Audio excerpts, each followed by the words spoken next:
жана башка. Birinchi masaleni taqtab olish kerak. Ата-eneler biz debeymiz. Nega dese, men o'quvchilarga mektepte sabak bergende tapşırma berem da. Anan o'quvchilardan so'rayman. Tapşırmani kimge berdim deb. O'quvchilar ne deydi? Bizge deydi. Bu to'g'ri emas shu. Kimge berdim tapşırmani? Bizge deydi. Yo'q, neправильно. Kimge? Kimge? Kamu? Anan, maga berdingiz. Жекеликте балдар түшүнбөйүнчө жоопкерчилик ойгонбойт. Неге десе, агай бизге бердиңиз дейт да. Арасында жана тапшырма аткарбаган шустри балдар бизге бердиңиз, силер аткара берет. Это так и работает мозг. Мозг так и работает. Жоопкерчилик ала албайт. Бир апа ордунан туруп алган 4-5 баланын энеси. Телефонду ата-энелер берет. Ата-энелер дейт да. Өзүңүз канча балаңыз бар? 4 балам бар. Сиз апасызбы? Сиз бересизби? Ооба. Кайсы апалар душуп атат? Ал башкалар душуп атат. Ошого балдар телефон ойношот. Эмнеге экен? Телефон бар болгон үчүн. Эмне үчүн аларда бар экен? Ата-эне эмес. Мен берген десиңер. Ата-эне берген десиңер өзүңөргө келбейт да жанагы. Бир жериңер барып врачка кайрылдыңар да, Анан врач кайрылып барып атат. Сен кыргыз элинин ушу бөйрөгү бар аткан үчүн. Болбойт да. Врач түшүнбөйт да. Врач доктор менин бөйрөгүм бар атат десең түшүнөт да. Ата-энелер берет. Сен деле ата-энесиң деген дейт. Мен берген десең мен ойгонот. Апай, этажы келди. Апалар мага келет да, көп келет да бизге. Анан балдарыңыз жөнүндө айтып бериңиз дейм да, балдар жөнүндө жалп кылган келет да бизге. Балдар жөнүндө айта берет. Аягында айтып бүтүңүзбү мын дейт. Билесизби, сиз азыр балаңыз жөнүндө айттыңыз, бирок чынында өзүңүз жөнүндө айттыңыз. Саман дейт. Мен балаңыз жөнүндө уккан жокмун, мен сиз жөнүндө уктум. Саман. Кантип дейт. Балам ушундай болуп атпайбы дейт. Сиз мен нормальмын дейт. Чын. Ана мен айтам, сиз жакшы болсоңуз жакшы, анда балаңызды кошунаңыз тарбиялаган. Сиз жок өзүм тарбиялаган, өзүм тарбиялаган дейт. Анда сиз тарбияласаңыз, бул баланын азыркы абалы сизге тиешелүү экен, авторжы го десем, ооба дейт. Ошондо балаңыздын азыркы баардык сиз ыраазы болбой аткан жагынын автору да сиз экенсиз. Ооба мен дейт да. Апай менби дейт кайра. Принимать эткен эмес да, өзүнүн каталарын принимать эткен эмес.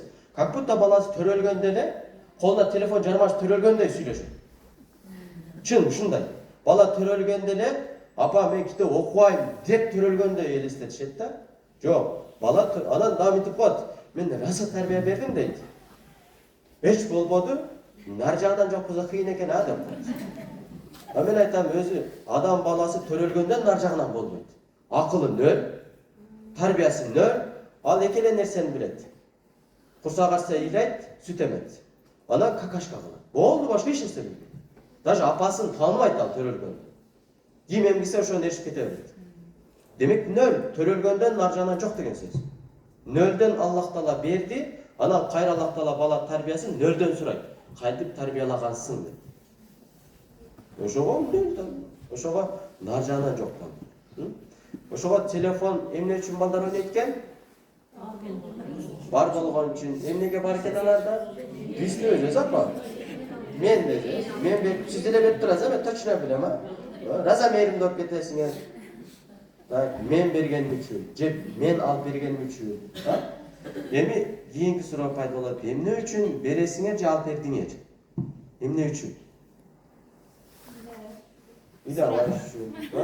Мындай да, ыйлабаш үчүн алып берип койгонсуң, эми алсаң ыйлайт да. Ошо көбүрөөк ыйлайт. Ошо хуже. Ошондой. Дагы? Суранат. Дагы? Каяктан экенин билип туруш үчүн, ишти иштегендер точно ошол үчүн алып берет. Атасы апасы иштегендер негизинен ушул максатта алып берет. Баласы көзөмөлдөшүп, балам биз атаң көзөрүп ишке кеттик, калерде тамак бар, жеп ал, мектепке кечикпечи кийинип ал, макулбу, жылыраак кийин, шапкиң ки, мектептен чыккандай чыктыңбы, үкаларын карап кой, биз кечин барабыз деп көзөмөлдөйт да, ата-энеси жумушта болгондор сөзсүз ушул максатты алып берет. Негизи максат ушул. Мен ушуну дароо чечип берип коеюн, анткени могу жерде обманный нерселер бар да, өзүңүздөрдү алдап аласыздар. Кантип десе, балдарды көзөмөлдөш үчүн, чалып акалын сурап туруш үчүн жумушта болгондор жүрөм тынч болот депчи. Ошондой маселени мен балдар менен сүйлөшөм да. Урматтуу алтыным, окуучум, жаным. Апаңар силерге телефон жатаңар алып берди, силер менен сүйлөшүп, акыбалыңар билип турушу. Мектеп бардың, келдиң, тамак жедиң, кийим кийип деп, Эми элестет. Апаң менен атаң эртең ишке кетти, сен мектепке барышың керек. Бирок апаң чалбады сага. Балам, туре, мектепке бар, кийин дебеди. Сен апам чалса барам, чалбаса барбайм деп тура бересиң ордунда. Десем окуучулар не дейт? Не дейт балдар? Жок, ага мен бара берем дейт. Демек алар бара берет экен. Мына мен кайра сурайм. Апаңар чалып, балам, муздаткычта тамак турат. Алып жегиле деп чалып айтпаса, муздаткычтын жанына барып тура бересиң. Апам чалса алып жейм, чалбаса кетип турайын дейсиң десем, балдар не дейт? Жок, ага, жей бересиз дейт. Көрүңөр, силер өзүңөр иллюзияга өтүп алгансыңар, алдайсыңар өзүңөрдү. Это все обманный мысль. Адамдарга неге ушундай, переживаниядан улам келген нерселер да, бул же переживается. Адам неге переживать ете берет, болбогон нерсеге десе, билбеген үчүн. Адам билбегенинин артынан переживать ете берет. Бул кичинекей балдарга тарбия берүүдө жана бар да, терезе жакты карап коркуя берет. Неге? Караң карап турат. Кара бирөө карап турат. Анткени ал билген жок, анын артынан жөн эле гүл турат.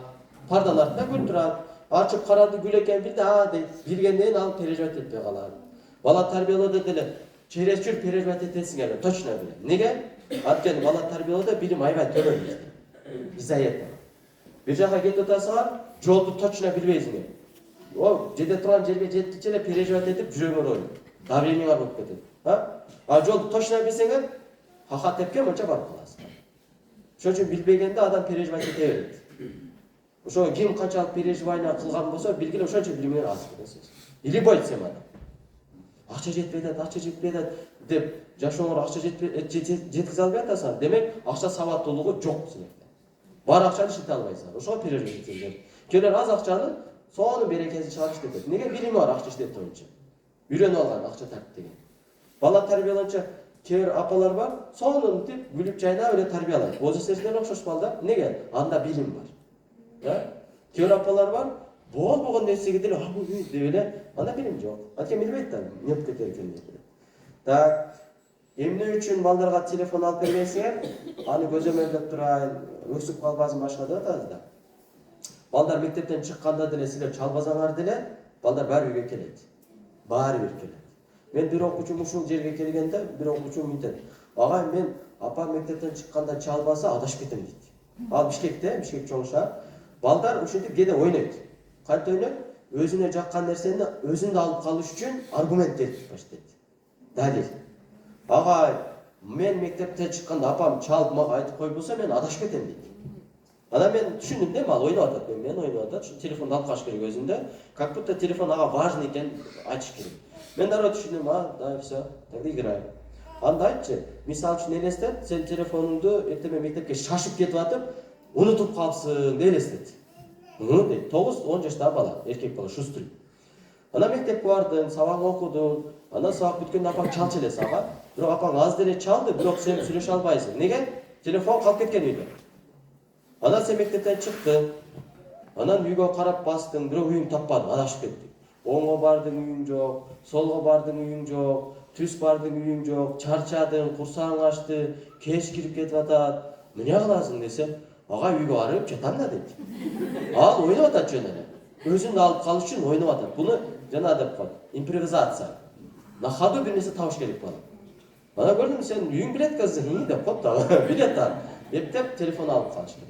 Ошо жөн эле жанагы апа телефон бер десе, кой балам десеңер, анан деп баштайт го. Уже ал кийинки уровеньге өтөт. Ушта силер менен баары өзүнкүнө жетиш үчүн аракеттенип атат да. Ошо мен апаларга айтам. Балаңар кайсы бир зыяндуу нерсени сураса, телефонду просто ойногонго берип, бул зыян да өзүчө. Сураса, бала ал деле кежирленет да, көкпөттөнөт, кээде ыйлап жиберет да. Апалар силер балаңардан 2 эсе көкпөт болушуңар керек. Бул моментте. Балам бербей. Балам сени жакшы көрөм, мен кучактап коеюн, сени сүйөм, сен үчүн жүрөгүмдү эле бере берем өзү зарыл болсо. Бирок телефон бере албайм.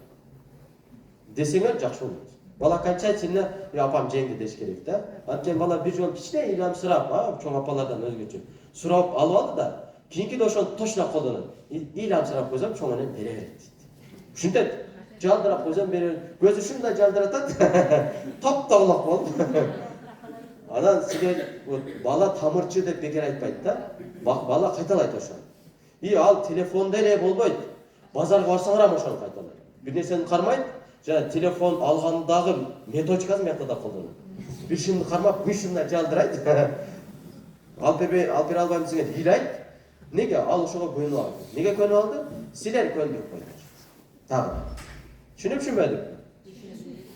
Так, андан кийин телефон баланын реалдуу жашоосунда иш бүтүрүү үчүн колдонулса, анда телефон апербезек күнөө болуп калат. Но балдардын жашоосунда реалдуу иш бүтүрө турган телефондун иши барбы десе, жок. Вообще жок.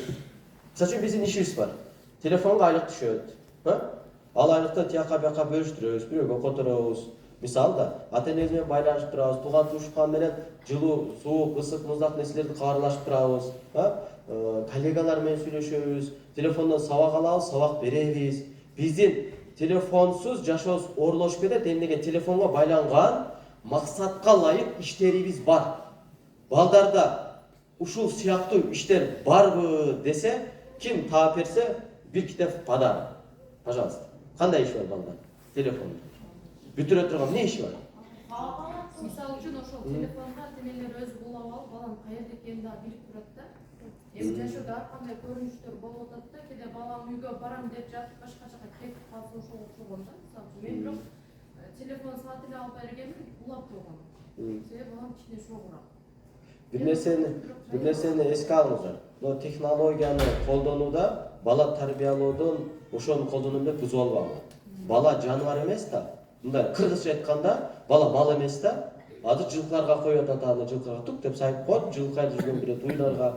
Адам баласына эмне кылыш керек десе, ал өзү ошондой тартип менен жашаганга үйрөнүш керек. Артынан көзөмөлдөп агент нерсем боло албайт керек.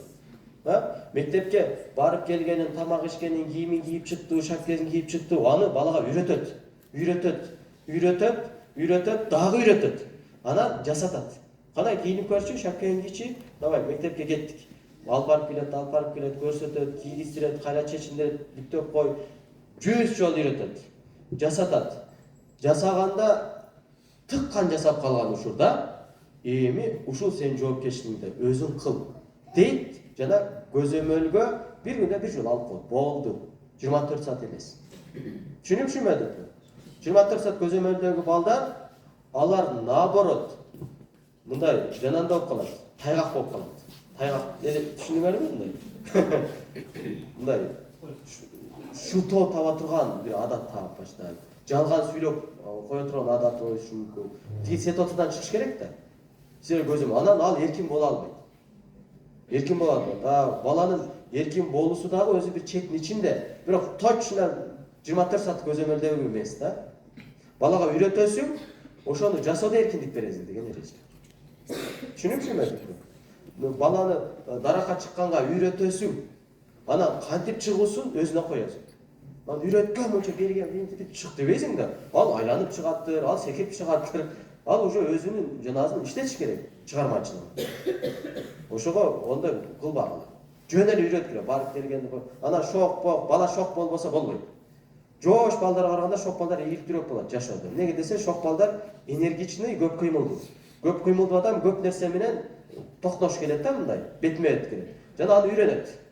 Ошондуктан балам шок экен десе, молодец экен деп айтыш керек. Болгону шок болобу, жош болобу айырмасы жок, иман менен эле тарбияланат. Имандуу бала шок болсо деле сонун шок болот. Мындай шоктугу жагымдуу шок болот. Чоң аксакал болуп калса деле шогураак аксакал болот, мындай шайырыраак. Бирок адептен чыкпаган шок болот. Түшүнүкпү? Шайыр аксакалдар бар, билесиңерби? Сонун адалдар күлдүрүп берет. Төр апалар бар, иманы бар, сонун, бирок күлдүргөндү да билет. Анан кичине жайдары, шустрая да. Иманы жоктор шоктонсо да адамды жиннети берет, бирөөнүн акысына кирип кетет, кичине уяттуу сөздөрдү аралаштырып берет. Ошол маселе ал шокпу, жошпу, токтолбу, андай эмес. Иман менен тарбияландыбы же жокпу деген эле маселе өзү. Түшүнүпсүңбү? Ушуну эле карайбыз. Анан балага өзүн өзү көзөмөлдөөчү бир тарбия бериш керек. Өзүн өзү көзөмөлдөй турган тарбия бул чип эмес, телефон эмес. бала каерде жүргөнүн геолокацияны улап койгон эмес. Бул балам каерде болбо, Аллах Таала сени көрөт. И все. Ушул эле. Жана ушуну түшүндүрүш, сиңдириш, ушу менен жашатыш, ушуну алып келиш бала. Ушул жашоого алып келиш. Ошондо бала каерде болбосун, баары бир, Аллах көрүп турат, кой, апам сөзүнө эки кылбай парайын. Аллах көрүп турат, бирөөнүн акысын жеп албайын. Болду. Анан бирөө уруп кетет, анан бир жерден башка болот, Кудай сактасын. Талгында бар болгон болсо, ал силер миллион жолу охрана болсоңор деле ал болот. Биздин маселебиз биз үйрөтөбүз, жасатабыз жана өзүнө тапшырабыз. И көзөмөлдөйбүз. Качанга чейин? Балага жашка чейин. Бул 14-15 жаш. Андан ары кеңеш беребиз. Дальше. Так. Анан телефонду. Балдарга өзү адатта өтө мындай олуттураак, анан мындай не деп коет. Ушул сөздөрдү айтканда катуураак тийиши мүмкүн. Балки мен бир аз бул сөзүм жакпай калышы мүмкүн, бирок ачуу, чындык ачуу болуп кетет ушундай. Азыр ушундай сөздөрдү айтам, жаңага чапкандай эле болот. Даяр болот. Өзү телефонду балдарга эмне үчүн алып бергенсиңер? Максаты жок да, телефондо баланын максаты жок, анткени анда иши жок, бүтүрө турган. Бир мисалды келтирип коет, электрондук күндөлүк келбедиңиздер. Электрондук күндөлүк үчүн балдардын убактысы ашып кетсе 1 мүнөт эле кетет. Анткени бүгүнкү сабактан канча баалды көрөт, эртең кайсы сабактар кирет, окуйт, болду, 1 мүнөт. Жакшы окуган окуучулар, шаар окуган окуучулар 15 секундта карайт. Ушул эле. Кээ окуучулар айтат, ага биз электрондук күндөлүк бар дейт. Могу максатка ылайык иш. Телефон менен кыла турган иш. Демек, электрондук күндөлүк караган канча убакыт кетет десем, бир окуучум айтат, жарым саат дейт. Аме сен эмне?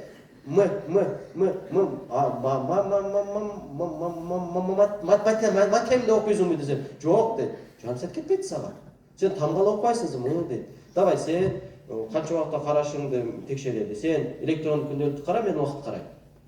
15-40 секунд ичинде эле бүтөт балдар. 15-40 секунд. А мен 20 секунд подарок 1 мүнөт кара. Башка дагы максатка ылайык иши бар десе, жок, уже жок. Уже точно жок. Түшүнүшүңбү? Эми өзү түпкүлүктө балдарга эмнеге телефонду сиздер бересиздер? Кээде телефонду бала сабак окуйт, эсептик специальный приложение, мисалы үчүн тест тапшырат, деген приложение бар. Ментальная атлетика тоже с помощью приложения работает, олимпиадалар тапшырат. Эми балдарды ошого үйрөтүп койсок, как вы говорите, максаты иштейт. Аны мындай нерсе бар да? Да. Беде мындай телефон маселесиндеги теманын логикасы телефондо баланын максаттуу иши болсо деген сөз айтып атат да. Сиз ушуну упускать этип түшүнүп атасыз да? Баланын максаттуу иши болсо, ага балага телефон алып бербесеңер деле, бала баары телефонду силерден алып бүтүрөт, классташылыкка алып бүтүрөт. Маселе андай эмес. Маселе максатка ылайыктуу иши болду, колдоно берет. Мисалы мен онлайндан сабак берем да, мен окуучуларым онлайндан сабак окуйт. Демек ал максатка ылайык колдонуп атат. Анда эч кандай эмне утулуш жок. Анда утулуш жок. Анан дагы бир нерсени чечмелеп айтып коелу. Балдар замандан калып кетпесин. Заман бап, эми балдарда телефон бош керек деген түшүнүктөр бар экен. Билип койгула, мен 10 миңден ашуун балдар менен иштештим. 10 миң. Бул чоң цифра. 10 миң бала менен иштешкен болсом, ашып барса бир 500-үндө телефон жок болгон болушу мүмкүн эле. 9500-үндө телефон бар эле. Жана арасында 5 жылда, 3 жылдан бери колдонуп келаткан балдар да бар эле. Но телефонду заманбап бир балдар катары колдонуш үчүн алышкандыр. Да, ушундай максатта. Бирок телефонду заманбап бир бала катары чоңоюш үчүн алып, анан раса заманбап болуп кеткенин бир да бала көрбөйт. Заманбап ой жүгүртүп, заманбап ойлонуп, заманбап максат коюп, глобалдык нерселерди карап жок. Бир дагы баланы көргөн жокмун мен. Современный болуп кеткен. Хотя современныйдын өзүн чечмелеш керек. Ал такыр башка жактан түшүндүрүлөт. Ошого замандан ата калбасын деген бул жөн эле ата-энелердин балдар айтып келсе, ошого тура деп калган сөз. Хотя неправильно. Анткени телефон жок окуучулар менен сүйлөшкөндө, телефонум жок, өксүп калдымбы? Мен ушул эле сүйлөшө берем балдар менен. Жок, өксүгөн жокмун. Жок, кичине мындай не то болду башында десем. Классташтарымдын арасында не то болду. Качан башында? Ачамчы. Кийинчи. А кийин кайра менден алар недон болуп баштады. Неге? Анткени телефон анын жашоосунда жок да. Ал убактысы кенен сабагын аткарат, эс утуму жакшы, көрүүсү жакшы, ой жүгүртүүсү жакшы. Анткени телефон кетирген убакта ал башка нерседен алек болот. Баары бир.